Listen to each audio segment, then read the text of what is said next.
Are you a local mom business owner? If so, we've got some exciting news to share with you all.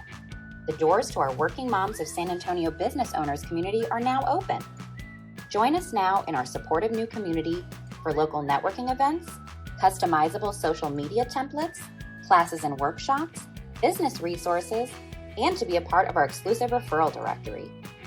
We love to help our working mom business owners grow, so visit workingmomsofsanantonio.com/membership or just click the link in the show notes to join us. See you in the community. We're Erika Marie and Marie Lifschultz, a San Antonio area realtor and lender, but most importantly, we're working moms. The goal of this podcast is to provide support and a sense of community to San Antonio area working moms like us.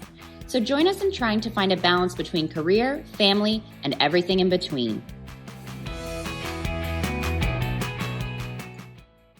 Welcome to this week's episode of the Working Moms of San Antonio podcast. We're here with Siane Li, and she's a virtual assistant. And we're going to kind of turn it over to her to talk about her services and her work.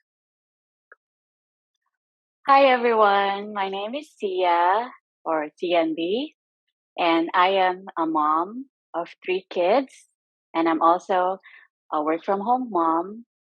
I am a virtual assistant, and I help business owners, entrepreneurs, or busy professionals manage their workload. I organize their tasks for them. I help them manage their day, and they give me tasks to help them with their business, but virtually. So I work from home, and I own my own business. So I also manage my own hours, and I just love the flexibility of this work. Got it. Sia, can you tell us a little bit of a reason of why you started your virtual business, your virtual assistant business? So I've been working remotely since 2018 or 2019. I am a sales consultant for a tech company in North Carolina, and I have been managing the business, the day-to-day, and even the sales side of the business with international clients also. So I think it is really great to have this kind of opportunity, especially that I am a mom and that I'm able to take care of my children while working from home. Of course, I also need my husband's support. He's also taking care of my kids, but he also lets me have my own career while also being a mom. Because I know a lot of us, we are workaholic. I work a lot before being a mom, and the transition is really different. It's really hard for me now that I am just staying at home. But I told my husband that I also want to have my own career. I don't want to be dependent, especially financially. So he supported me all the way. Now it's juggling being a mom and being a virtual assistant is really good. It's really beneficial for me as a mom in regards to my mental health also. Oh, sure. That's wonderful. I know it's great. I think a lot of us try to choose careers. You know, I always tell people like, hey, I had children not for other people to raise them. I wanted to be the one to be there. I want to be able to attend whatever activity they have during the day or help out with schoolwork as much as I can. So choosing a career that allows you to have both, be a successful mom and then also a successful career is always is a bonus, right? And very blessed to have those. So that's awesome. Yeah. And I love that you touched on like the mental health side of it too, because I feel the same way. Like I like to work and I like my job. And you're right. I mean, it's beneficial if that's what you want to be doing. It's beneficial for your mental health. You know, we get to do the things that we love, and some of those things are being a mom, and some of those things are also working, and so it's kind of, I love that. I love that. I think it's a great example we give the kids. Like you can do it all. You really can, as you find a balance with it. You have to choose things that work for your lifestyle. And I like that the kids see me being at home. I can make dinner. I can help, with chores and help with homework, but also I work when I need to work. So are your clients pretty understanding of the fact that you are working from home and that your kids are around and that kind of thing? Yes, that's really important for me. That's how I showcase my business. I am a stay-at-home mom. I am a working mom, and I take care of my kids. My kids are my priority, but it's not an excuse. So whenever I have a meeting with them, sometimes my baby's on my lap and they can see my baby. I'm working with them. They can hear the TV on sometimes. So that's why I make sure that my clients understand my situation and they know about it. They appreciate it, and especially when COVID hit, they know that everyone's working from home and they understand our situation as moms. yeah, it kind of became the norm, I think, for everybody. Like, oh, hold on, my kid's screaming, give me a second. Yes. So I know I had to, even though, I mean, I have an office that I work out of, but I choose to work from home when I need to, especially during the summer. I want to be around them. But yeah, I think that became kind of the norm with COVID because everybody was remote at that point. So we figured out how to make it work. So I saw something the other day. I think I was telling you, Erica, that there was a meme or something I saw online that said if you want a successful, hire a working mom. They can multitask. They can do everything kind of at one time because they juggle everything. So, Yeah. Yeah, and I mhm. like that you've incorporated being a stay-at-home mom into your branding, right? Because you're the stay-at-home career mom, right? That's your company. Yes. And Yes. so I think that's so genius. Like people, it Mhm. sets the expectations right away. I'm a stay-at-home career mom. My kids are going to be here. And if that's okay with you, then we can work together, And so I think that was really, really smart on your part. Yeah. Thank you. And also, I tell them that even if I'm a mom and even if I'm a stay-at-home mom, I have the skills and I can work while taking care of my kids. Or when they're sleeping, I go to my laptop and just do my job. Right. So Mhm. That's awesome. Now, Sia, what type of businesses typically utilize a virtual assistant?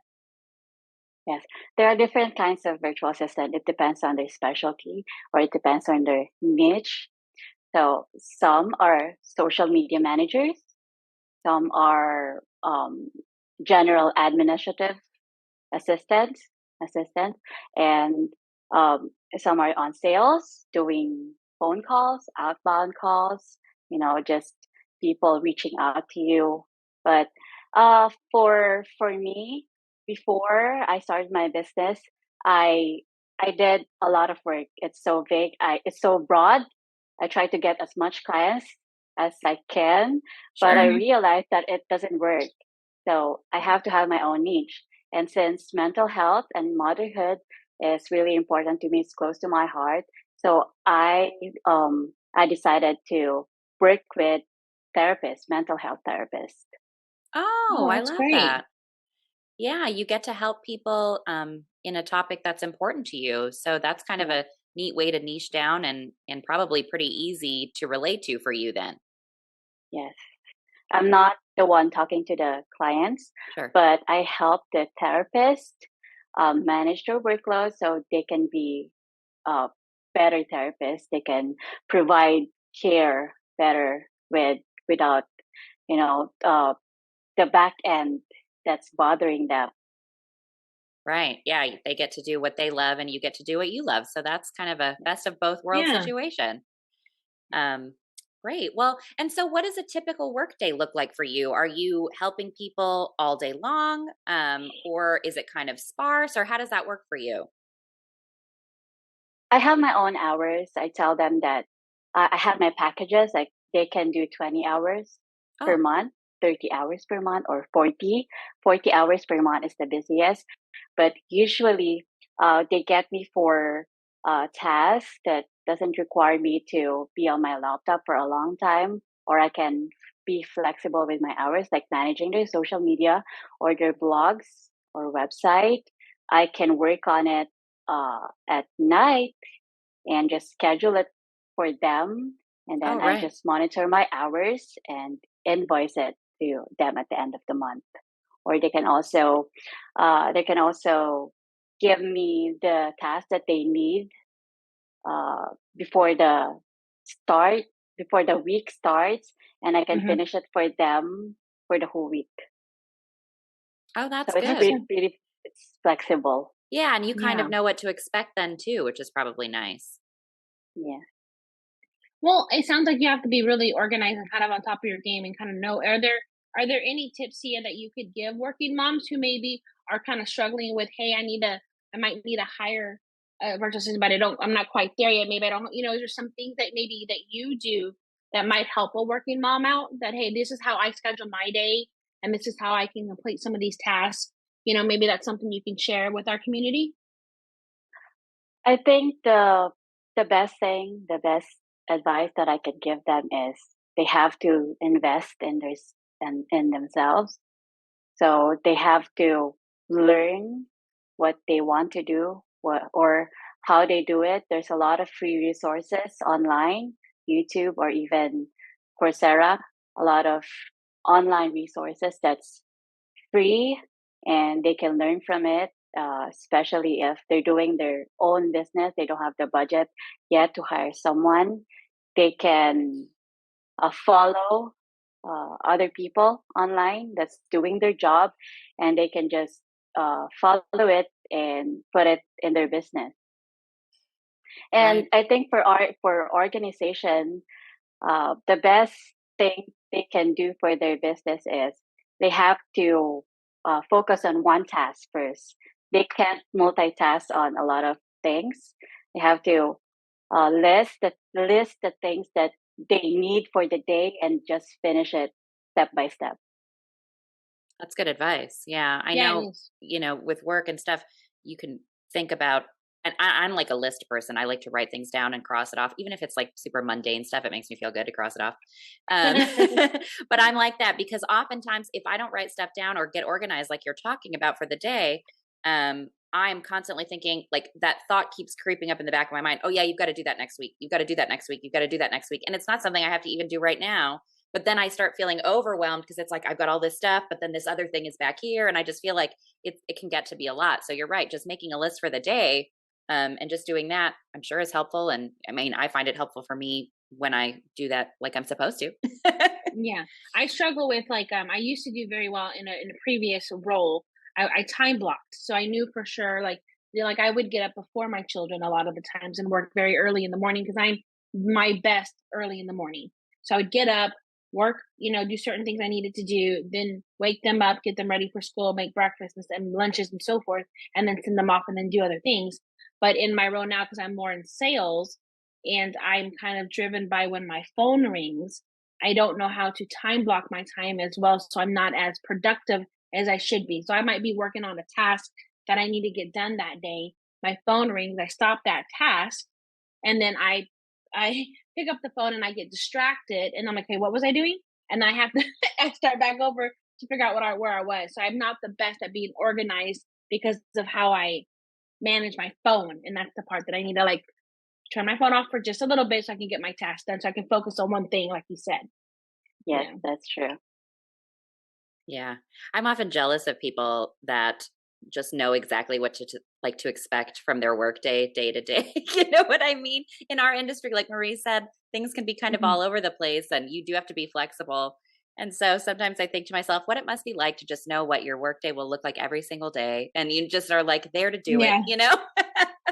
Yeah, my day Oh, changes every day. So it's like, yeah, I don't know. yeah. I mean, we try to set appointments and I do block, obviously, when we're doing our recordings and stuff like that. I block those times off. But then I'm like my phone, like as of right now, my phone is still going off and I'm like, I'm busy. Wait.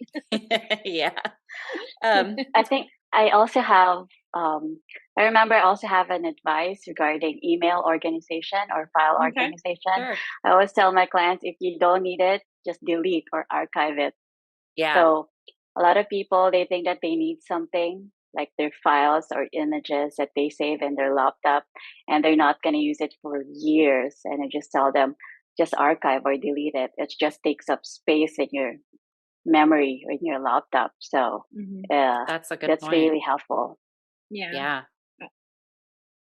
I do the same thing. Like I use my inbox for my emails, my to-do list. So I know if it's in my inbox I need to do.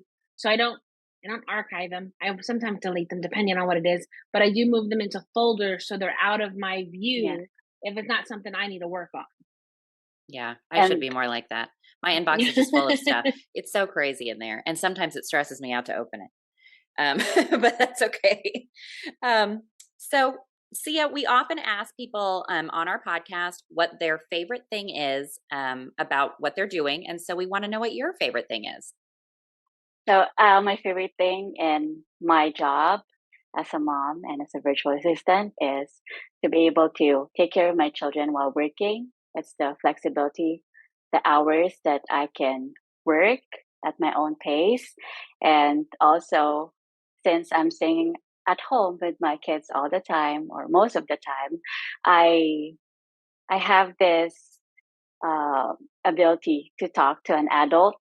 Because I'm always watching, kids shows and singing and taking care of them, changing diapers. So for my mental health, I love that I'm able to do this job and also having an adult conversation with professionals. Yes, I love that. That's so true. I know, me too, right? Like for a while, when because I was a stay-at-home mom as well for a little while. And the only adult conversation I had was with my husband when he came home from work. You don't talk to adults all day long. And so I totally get that. And I love that you even mentioned that, because a lot of people, I think, don't even speak up about that kind of thing. They just sort of are there and suffering in silence a little bit, Yeah. So, and then lastly, we usually ask our guests to let our listeners know how they can get a hold of them for all of their services. Yes, I have a website. It's www.thesahcm.com. I'm also on Instagram as @the_sahcm.com. Okay, perfect. And we will put some of that stuff into our show notes so that way people can click and get a hold of you for your services. And so, yeah, I just want to thank you for being here. I learned a lot about what a virtual assistant does. I learned that I probably need one in life, to help me take care of some of my stuff. Yeah, make my email inbox look a little less scary. And I want to also thank our listeners for tuning into this week's episode of the Working Moms of San Antonio podcast. And we will just catch you guys next week. See you guys next week. Thanks so much for tuning in to the Working Moms of San Antonio podcast.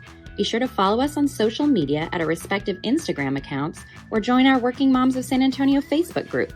Those links can be found in our episode description. If you have an episode topic suggestion or question, please email us at office@radisagent.com. And be sure to subscribe to the podcast and leave us a review. See you next week.